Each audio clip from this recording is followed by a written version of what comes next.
Dr. Elena Vance did not believe in mistakes. In her world, a millimeter was the difference between a saved nerve and a root canal, between success and catastrophic failure. But tonight, the clinic was silent. The patients were gone. The hum of the autoclave had faded into the heavy stillness of the evening. And Sarah, her 24-year-old assistant, was standing by the heavy oak desk in Elena's private office. Sarah wasn't looking at the dental equipment. She was looking at the smooth, polished wooden hairbrush resting on the blotter right next to her termination notice. Elena picked up the brush, tapping it rhythmically against her palm. It wasn't a threat. It was an offer. A way to fix the chaos in Sarah's head that no amount of caffeine could cure. Elena's voice was low, clinical, and terrifyingly calm. You said you needed a remedy, Sarah. This is it. The last patient of the day, a Mr. Henderson with a pharyngeal reflex that could rival a bucking bronco, had finally left the building. The automatic doors slid shut with a finality that echoed through the reception area, sealing the silence inside the clinic. It was 7:30 p.m. Inside Op Room 3, the air still smelled faintly of clove oil and antiseptic. Sarah, 24 years old and currently feeling every single one of those years in her lumbar spine, peeled off her latex gloves. She dropped them into the biohazard bin with a sigh that seemed to deflate her entire frame. She ran a hand through her blonde ponytail, catching a few stray strands that had escaped her surgical cap during the 3-hour bridge procedure. That was the last one. We survived another day. She spoke to the room, but mostly to the woman scrubbing her hands at the sink. Dr. Elena Vance, 32 years old, brilliant, exacting, and currently the source of both Sarah's greatest professional admiration and her most confusing personal anxiety. Elena didn't turn around immediately. She dried her hands with the precision of a surgeon, checking her nails, her cuticles, ensuring the skin was pristine. When she finally turned, her dark eyes behind the rimless glasses were unreadable. Barely. My back is killing me. Elena's voice was tight. It wasn't the complaint of a colleague. It was the assessment of a machine that had been run past its recommended duty cycle. She walked past Sarah, the white coat flowing behind her like a cape, and headed toward the sterilization room. Sarah followed, her white clinic shoes squeaking faintly on the linoleum. She watched the way Elena moved. Efficient. Purposeful. Even exhausted. Elena Vance commanded the space around her. Sarah grabbed 2 mugs from the break room kitchenette and started the high-end espresso machine Elena insisted on keeping. It hissed, a violent burst of steam that felt appropriate for the tension in Sarah's shoulders. Here. Doctor's orders. Caffeine for the wounded. Sarah walked into Elena's private office a moment later, setting the steaming mug on the dark mahogany desk. Elena was already sitting, her head in her hands, massaging her temples. She looked up as the porcelain clinked against the wood. For a second, the mask slipped, the dentist vanished, and just a tired woman remained. I should prescribe you as my remedy more often. The words hung in the air. Sarah froze. It was a joke. It had to be a joke. Elena didn't make jokes, but she also didn't offer compliments. Sarah felt a flush rise from her neck to her cheeks. She tried to laugh it off, leaning against the doorframe, crossing her arms over her navy scrubs to hide the sudden accelerated beating of her heart. Then I'd say I've been waiting to hear it, Sarah replied, the words tumbling out before her filter could catch them. She held her breath. Had she crossed a line? Was this too informal? Elena took a sip of the coffee, black, no sugar. She lowered the cup slowly, her gaze locking onto Sarah. It wasn't the look she gave patients. It was the look she gave a complex X-ray. Analytical. Searching for the root cause. I'll be fair soon. Elena said cryptically, swiveling her chair slightly. I always thought you were untouchable. Too perfect, Sarah admitted, the caffeine perhaps making her brave, or maybe just the late hour. No. Tomorrow we begin. Elena set the cup down. The sound was sharp. Man, maybe that's exactly where you belong, Elena murmured, more to herself than to Sarah. She opened the top drawer of her desk. She didn't pull out a file. She didn't pull out a prescription pad. She pulled out a notebook. It was black, leather-bound, and looked distinctly personal. Sit down, Sarah. Close the door. The command was soft, but it possessed an iron core. Sarah hesitated for a fraction of a second before pushing the heavy oak door shut until it clicked. The lock didn't engage, but the sound of the latch was final enough. She walked to the chair opposite the desk and sat, her knees pressing together. "What are we beginning tomorrow, Dr. Vance?" Elena looked at her. "Elena. When the door is closed, it's Elena. And we aren't beginning tomorrow. We are beginning right now." The assessment phase. Sarah shifted in her seat. The leather groaned. "Assessment? My performance review isn't due for another 3 months. This isn't about your clinical performance, Sarah. Your suction technique is adequate. Your tray preparation is flawless. This is about you. About the anxiety I see radiating off you every time a procedure goes 5 minutes over schedule. About the way you apologize when you haven't done anything wrong. About the way you crave structure but seem unable to build it for yourself." Sarah felt exposed. It was as if Elena had just taken a panoramic X-ray of her soul. "I don't know what you mean, don't lie to me. Lying is a bad habit. We correct bad habits here." Elena stood up. She walked around the desk, leaning against the front of it, crossing her ankles. She was only 2 feet away from Sarah now. "You said I was untouchable. You think I'm perfect. I'm not. I am simply disciplined. I have created a world where chaos is not permitted. And I see you drowning in chaos, Sarah. You're 24. You're an adult. But you're drifting. You need an anchor. You need calibration. It was such a clinical word. But the way Elena said it made Sarah's stomach flip. What kind of calibration? Elena reached behind her, blindly grabbing the notebook she had placed on the desk. She tossed it into Sarah's lap. "Open it. Read the first page." Sarah opened the book. The handwriting was jagged, sharp, assertive. The header read, "Consensual Behavioral Modification Protocol. Subject, S. Miller." Sarah's eyes widened. She scanned the list. 1. Tardiness will result in immediate correction. 2. Failure to maintain eye contact during instruction will be noted. 3. Emotional outbursts must be processed through structured debriefing. 4. Disciplinary measures may include corner standing, writing lines, hand spanking, paddling. Sarah stopped reading. Her breath hitched. She looked up at Elena, who was watching her with an intensity that burned. "Did I ask this? Are you serious?" "Deadly." Elena's voice dropped an octave. "I've watched you, Sarah. I've watched you look at the way I handle the difficult patients. You admire the control. You crave it. You want someone to take that burden of choice away from you, just for a little while. You want to be good. You want to be perfect. But you don't know how to get there on your own." Sarah felt tears pricking her eyes. It was true. It was humiliatingly, devastatingly true. The pressure of adulthood, of the job, of trying to be everything to everyone, was crushing her. The idea of someone else taking the reins, of someone telling her exactly what to do and ensuring she did it, it sounded like nirvana. But spanking? We're colleagues. I'm 24. Age is a number, Sarah. Maturity is a process. And sometimes, the most mature thing you can do is admit you need help. This isn't about abuse. This isn't about anger. This is about consequence. Action and reaction. You make a mistake, you pay the price, the slate is wiped clean. No guilt, no lingering anxiety, just the sting, the lesson, and the forgiveness. Elena pushed off the desk and took a step closer, towering over the seated assistant. "So, the question is not whether I am serious. The question is, are you brave enough to accept the remedy you asked for?" Sarah looked down at the notebook again. The words blurred. Paddling. The words sent a shiver down her spine that was equal parts fear and electricity. She imagined Elena's strong, capable hands, hands that performed delicate surgeries, holding a paddle. Using it on her. Why? Why would you do this for me? "Because," Elena said softly, reaching out to tuck a strand of hair behind Sarah's ear, her fingers lingering on Sarah's jawline. "Because I see potential in you that you are wasting. And because I think we both need this. I need the control as much as you need the surrender."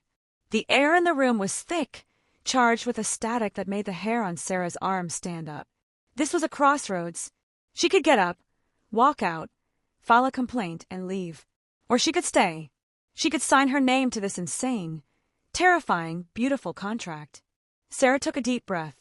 The scent of Elena's perfume, sandalwood and sterile soap, filled her nose. "What do I have to do?" Elena smiled. It wasn't her professional smile. It was a small, private curve of the lips that Sarah had never seen before. "First you say, 'Yes, ma'am.'" The honorific hung there. A test. Yes, ma'am. Good. Elena moved back behind her desk. The moment of intimacy shifted back to clinical authority. Tonight is an intake session. We're going to establish your baseline. You mentioned your back was hurting, likely from poor posture during the extraction. Stand up. Sarah stood. Her legs felt wobbly. Turn around. Face the wall. Hands on the back of your head. Sarah complied. She stared at the diploma on the wall. University of Pennsylvania, School of Dental Medicine. She interlaced her fingers behind her head. Her elbows flared out. She heard Elena moving behind her. The sound of a drawer opening. The rustle of paper. You slouch, Sarah. You lean over the patient instead of adjusting the chair. It strains your lumbar. It's lazy. Elena's hand touched the small of Sarah's back. It was warm, firm. Sarah gasped.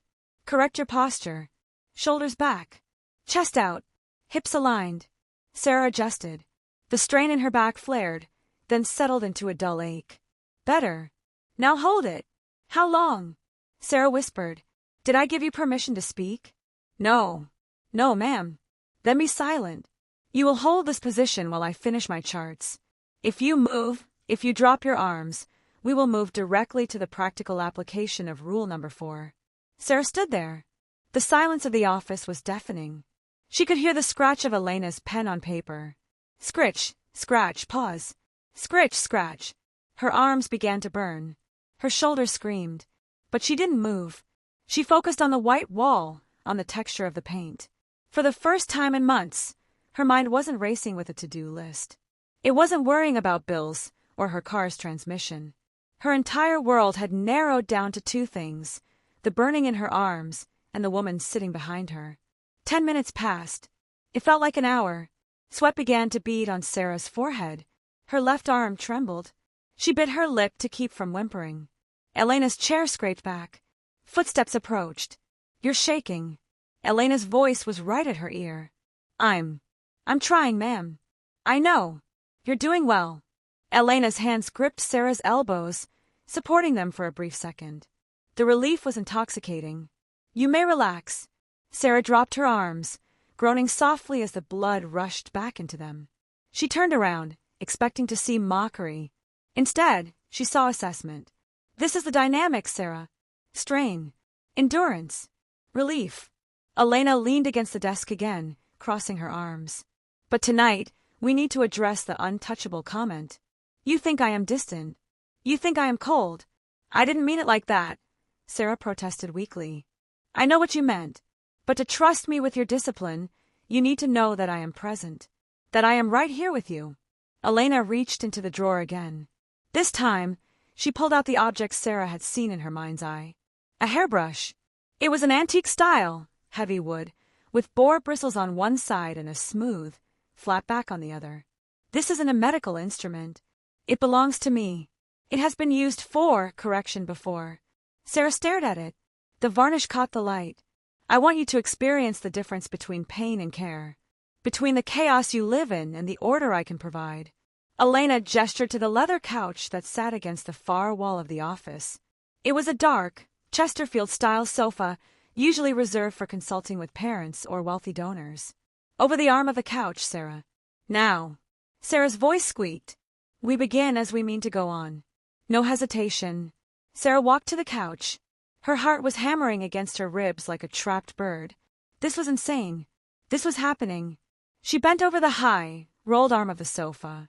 The leather was cool against her stomach. Her feet dangled slightly off the floor. Her navy scrub pants pulled tight across her rear. She heard Elena walk over. She felt the presence of the older woman looming behind her. This is a calibration session, Sarah. 10 strokes. To test your reaction. To see if you can take instruction. Sarah buried her face in her arms. Yes, ma'am. Count them. Out loud. Elena's hand rested on Sarah's lower back, grounding her. Then it moved away. Whack. The sound was louder than Sarah expected. The sensation was a sharp, stinging heat that blossomed instantly across her right cheek. 1. Sarah gasped out the number. It hurt, but it wasn't unbearable. It was shocking. Whack. 2. This one landed on the left. Symmetry. Elena was a dentist. She understood symmetry. Whack. 3. The third one was harder. Sarah's hips jerked forward instinctively. Stay down. Do not lift your hips. Elena's voice was calm, devoid of anger. Just instruction. Sorry. 3. Whack. 4. Tears pricked Sarah's eyes. Not from the pain, really, but from the overwhelming rush of emotion. The release. She didn't have to be in charge. She was small. She was being corrected. Whack. 5. Halfway there. The heat was spreading, a warm fire that seemed to melt the knot of anxiety in her chest. Whack. 6. Whack. 7. Sarah let out a small sob. It was a sound of surrender. Whack. 8. Whack. 9. One more. Sarah braced herself. She wanted it. She needed the finality of it. Whack. 10. Thank you, ma'am. The words tore out of her throat automatically. She didn't know where they came from. Elena placed the hairbrush down on the side table. Her hands were on Sarah immediately, rubbing the stinging flesh through the fabric of the scrubs. Soothing, calming. Good girl. Very good girl. Elena whispered. Up. Slowly. Sarah pushed herself up. Her face was flushed, her eyes wet. She felt lightheaded, but for the first time in years, her mind was completely silent. The static was gone. She looked at Elena. The dentist was looking back with a softness that was terrifying in its intensity. How do you feel? I feel quiet. Sarah whispered. Good. That is the objective. Elena moved back to her desk, the professional mask sliding back into place, though it was thinner now. Go home, Sarah. Take a hot bath. Be here at 7:30 a.m. sharp tomorrow. Do not be late. I won't be. Sarah walked to the door. She paused, her hand on the knob. Elena. Dr. Vance looked up. Thank you. Elena didn't smile this time. She just nodded, a single, sharp dip of her chin. Don't thank me yet. We have a lot of work to do. Sarah walked out into the cool night air. Her back still ached, but her rear stung with a warmth that reminded her she was alive. She got into her car, her hands shaking slightly as she put the key in the ignition. She touched the passenger seat where her bag sat. The notebook was inside. Her new Bible. She drove home in silence, the radio off. The chaos of the world was still there, waiting for her. But now, she had a remedy, and she had a doctor who knew exactly how to administer it. The morning alarm at 6 a.m. was usually a sound that triggered a cascade of immediate anxiety for Sarah. Usually, her first thought was a frantic mental checklist of everything she might have forgotten the day before. Did she restock the composite resins? Did she confirm the lab work for Mr. Richards? But today, the alarm didn't trigger panic. It triggered a memory. As she rolled over to silence the phone, the movement pulled the skin across her lower back and hips, sending a sharp, undeniable reminder of the previous night's calibration. It wasn't pain, exactly. It was a dull, thrumming awareness. A physical receipt of the transaction she had made. Sarah lay there for a moment, staring at the ceiling fan, her hand drifting down to brush the fabric of her pajamas against her hip. It had happened. It wasn't a fever dream induced by exhaustion and espresso. She, Sarah Miller, 24 years old, had bent over the office couch and let her boss paddle her with an antique hairbrush. And the most terrifying part wasn't the act itself. It was the fact that she had slept better than she had in 3 years. She got up, moving with a new kind of deliberate focus. The shower felt different. The coffee tasted different. There was a schedule to keep. 7:30 a.m. Sharp. The words echoed in her head in Elena's cool alto voice. Tardiness will result in immediate correction. Rule number 1. Sarah arrived at the clinic at 7:15 a.m. The parking lot was empty except for Elena's pristine silver sedan. Sarah checked her reflection in the rearview mirror. Her scrub top was pressed. Her ponytail was tight, no flyaways. She had even applied a light coat of mascara, something she usually skipped.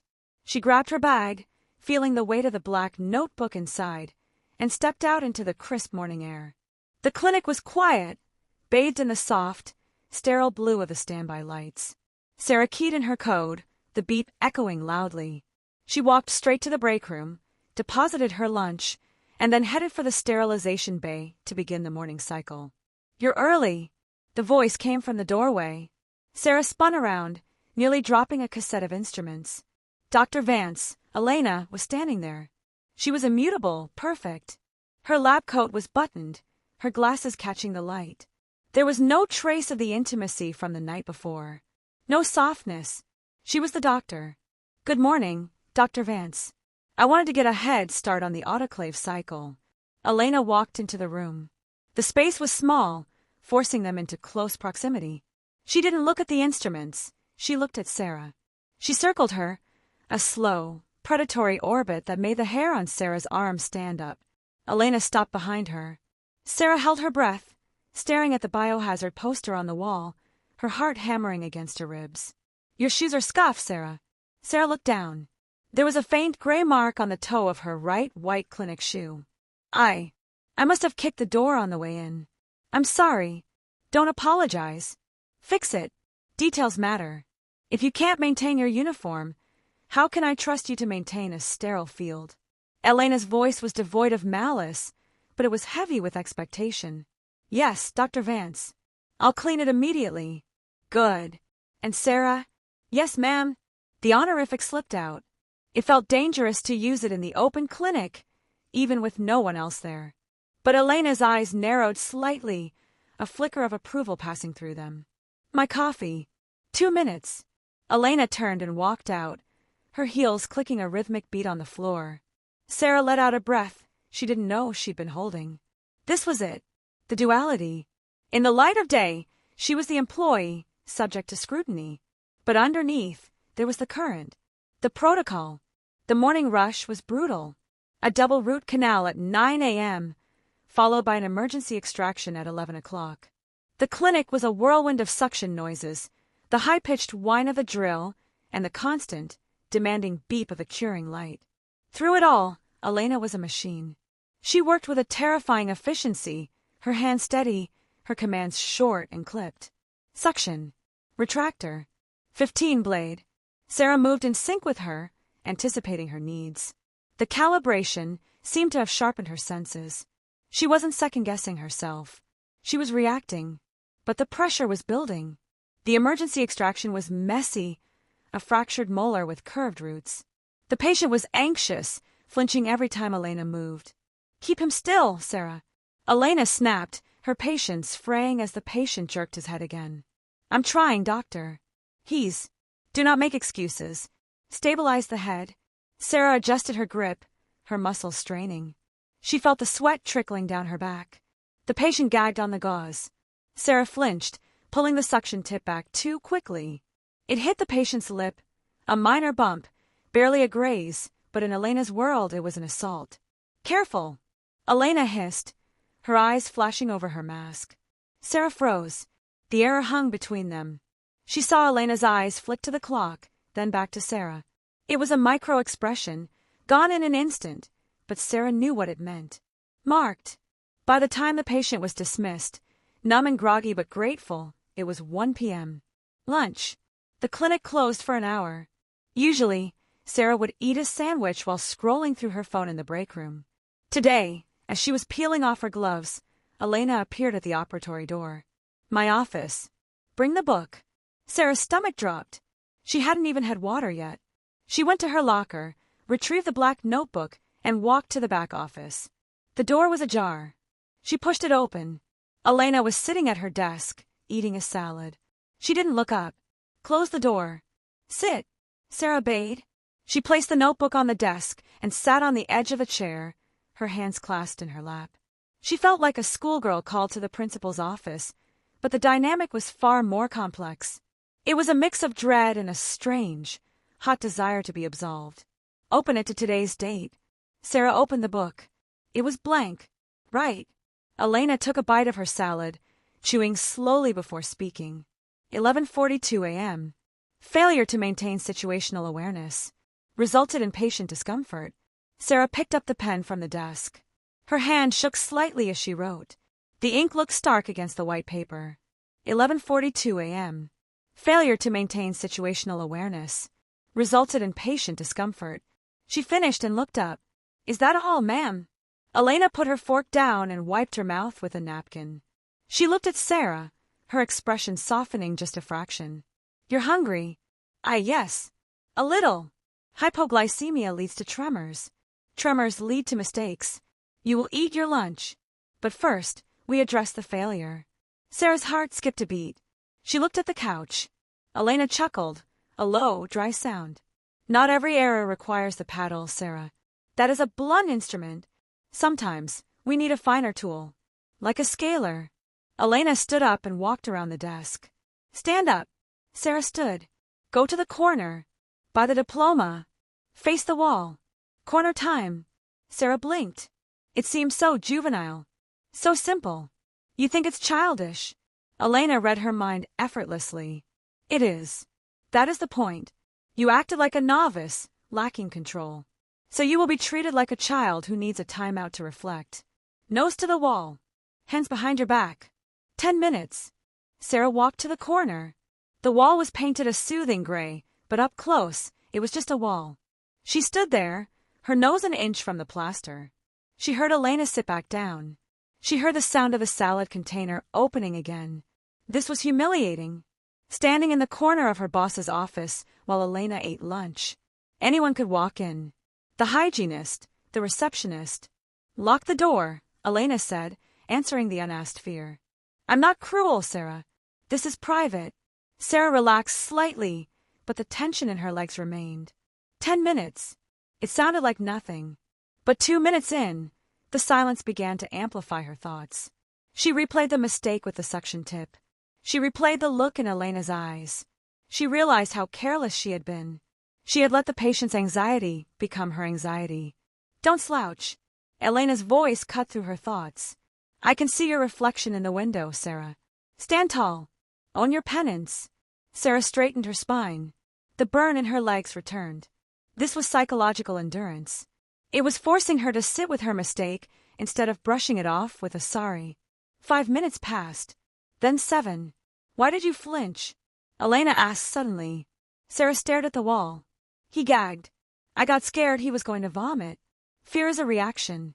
Composure is a choice. You chose fear. Yes, ma'am. Why? Because I didn't want to mess up. And in your desperate attempt not to mess up, you messed up. It's a self-fulfilling prophecy, Sarah. You focus so hard on the consequence that you forget the process. Elena's footsteps approached. Sarah felt the presence behind her again. You need to trust the process. And you need to trust me to catch you when you fall. But I can't catch you if you're flailing. Elena's hand placed itself flat between Sarah's shoulder blades. The heat of her palm seeped through the scrub top. Turn around. Sarah turned. Elena was close. Too close for a professional setting, but exactly right for this one. Time is up. Do you understand the error? Yes. I lost focus. I let emotion dictate my movement. Correct. Now sit. Eat half of my salad. You need the protein. Sarah blinked. Ma'am, I'm not sending you back into the clinic on an empty stomach. Eat. Then we go back to work. Sarah sat at the desk and ate. It was a surreal communion. Sharing a meal after a punishment. It felt like forgiveness. It felt like being cared for. The afternoon shift was different. The corner time had done something to Sarah's headspace. The frantic buzzing was gone. She felt grounded. When they had a difficult crown prep at 3 p.m., Sarah was rock steady. She handed Elena the burrs before Elena even asked for them. She anticipated the water spray. She was in the zone. At 5 p.m., the last patient left. The receptionist, a bubbly woman named Jessica, who was blissfully unaware of the dynamics in the back office, waved goodbye. See you guys tomorrow. Don't work too late. The door chimed shut. Silence returned. Elena was in the sterilization room, loading the autoclave. Sarah walked in, grabbing a spray bottle to wipe down the counters. They worked in silence for a few minutes, the rhythm of the cleanup soothing. You did better this afternoon. Elena didn't look up from the logs she was signing. I felt better. Clearer. Good. The protocol works. But, Elena paused. She turned to face Sarah, leaning her hip against the stainless steel counter. But what? Sarah asked, gripping the spray bottle tighter. But we are still in the assessment phase. And while the corner is effective for minor lapses in focus, we have not yet addressed the cumulative stress. The notebook is not just for mistakes, Sarah. It is for maintenance. Elena walked over to Sarah and gently took the spray bottle from her hand, setting it on the counter. She took Sarah's hands in hers. I checked the schedule for tomorrow. We have the implant surgery for Mr. Henderson. It's going to be a 3-hour procedure. High stress, high precision. I know. I've already prepped the surgical guide. I know you have. But have you prepped yourself? Sarah looked into Elena's eyes. They were dark, endless pools of authority. I don't know. You're holding tension in your shoulders again. And I saw you rubbing your neck during the last filling. You are carrying the day's stress. If you go home with it, you will sleep poorly. You will wake up tight. And tomorrow, during the surgery, you might fail. Elena released Sarah's hands and stepped back. Tonight, we do not correct a mistake. Tonight, we ensure tomorrow's success. Sarah felt a flush rise in her cheeks. What does that mean? It means a maintenance session. Not punitive, therapeutic, but still disciplined. Elena gestured toward the private office. Go. Prepare the room. Prepare the room. Move the coffee table. Dim the lights. And retrieve the implement. The implement. The hairbrush. Sarah swallowed hard. This was different. Yesterday was about fixing a lifetime of chaos. Today was about maintenance. It was becoming a routine. A medical necessity. She went into the office. She moved the heavy oak coffee table to the side, creating a clear space in front of the leather couch. She turned off the overhead fluorescents, leaving only the warm glow of the desk lamp. The atmosphere shifted instantly from clinical to intimate. She went to the drawer. Her hand hovered over the handle. This was the point of no return. Opening the drawer was consent. It was an agreement. She pulled it open. The hairbrush lay there, innocuous and heavy. She picked it up. The wood was cool. She held it to her chest for a moment, taking a deep breath. Elena entered the room. She had removed her lab coat. She was just in her navy scrubs now, the V-neck showing the elegant line of her throat. She looked at the room, then at Sarah. Perfect. Elena walked over and took the brush from Sarah. Position. There was no hesitation this time. Sarah moved to the couch. She bent over the arm, adjusting her stance. She knew what to do. Feet flat, hips presented, hands gripping the leather cushion. Elena stood behind her. She didn't strike immediately. She rested the flat back of the brush against Sarah's hip. Maintenance is different, Sarah. It is rhythmic. It is designed to draw the stress out of the body and replace it with endorphins. It requires you to be vocal. I need to know you are processing. Processing? When it hurts, you let it out. You don't hold it in. Holding it in is what makes you sick. Yes, ma'am. Good. We will do sets of 5. We will continue until I feel your muscles relax. Until the resistance is gone. Elena tapped the brush against her palm. Ready. Ready. Thwack. The first stroke was firm, broad. It covered a large surface area. Sarah gasped, her head dropping between her arms. Thwack. 2. Thwack. 3. It was heavier than yesterday. Deeper. It felt like it was reaching into the marrow of her bones. Thwack. 4. Thwack. 5. Breathe, Elena commanded. Sarah exhaled, a shaky, ragged sound. I'm okay. Don't tell me you're okay. Tell me what you feel. It burns. It stings. Good. Focus on the sting. The sting is real. The worry about tomorrow is fiction. The sting is right now. Be here. Elena waited a beat, letting the sensation settle, letting the endorphins begin their slow, chemical drip into Sarah's system. Set 2. Thwack. Oh. Sarah cried out. Thwack. Yes. Let it go. Thwack. Sarah's hips wiggled. The navy scrubs offered no protection against the heavy wood. She felt exposed, vulnerable, and incredibly safe. Thwack. Thwack. 10. Elena stopped. She placed a hand on Sarah's back, rubbing in slow circles. How is the stress? It's moving. It's breaking up. Good. We aren't done. The knot is still there. I can see it in your posture. You're still guarding. Elena stepped back. Dropped the scrubs. Sarah froze. The air in the room seemed to vanish. What? You are wearing 2 layers. The scrubs and your underwear. It dulls the sensation. It muffles the lesson. To truly release, you must be unencumbered. Elena's voice was matter of fact. Medical. Slide the pants down. Just to the knees. Sarah's heart pounded so hard she thought it might bruise her ribs. This was a massive escalation.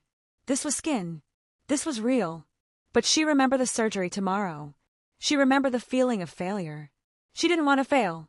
She wanted to be perfect for Elena. Slowly, with trembling hands, Sarah reached back. She untied the drawstring of her scrubs. She pushed the fabric down, along with the cotton briefs beneath.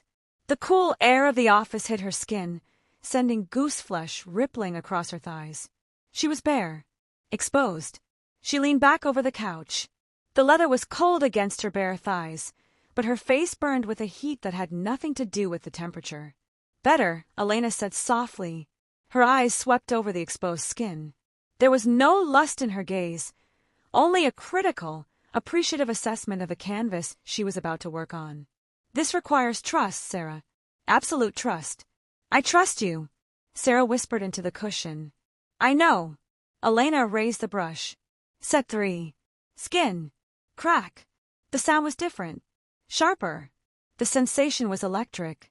A bolt of lightning that shot straight from her skin to her brain, bypassing all logic. Ah, God. Sarah yelped, her feet dancing on the carpet. Stay down. Take it. Crack. Please. You need this. Crack. Sarah sobbed, a guttural sound of release. The pain was intense, but it was cleansing. It was scrubbing away the doubt, the fear, the imposter syndrome. Crack. Crack. 15. Elena stopped. The silence that followed was heavy, filled only by Sarah's ragged breathing. Her skin was throbbing, glowing a fierce, angry red. Elena put the brush down. She didn't walk away. She moved in, pressing her body against Sarah's back, wrapping her arms around her assistant, holding her tight. Sure. I've got you. It's over. Sarah collapsed into the embrace, turning to bury her face in Elena's shoulder. She cried, not from pain, but from the sheer intensity of the release. She felt small. She felt held. She felt completely, utterly unburdened. Elena stroked her hair, rocking her gently. You did perfectly. You took it perfectly. Elena whispered, kissing the top of Sarah's head. Now, pull your pants up. We're done. Sarah fumbled with her clothes, her fingers clumsy. When she was decent again, she felt a strange lassitude. A floaty, dreamlike state. Go home, Sarah. Sleep. You will be brilliant tomorrow. Sarah nodded. She walked to the door, feeling like she was walking on air. Elena? Yes. See you at 7:30. 7:30 sharp. Elena smiled. It was a real smile this time. A smile that promised that no matter how hard the world got, inside these walls, there was order. There was a remedy.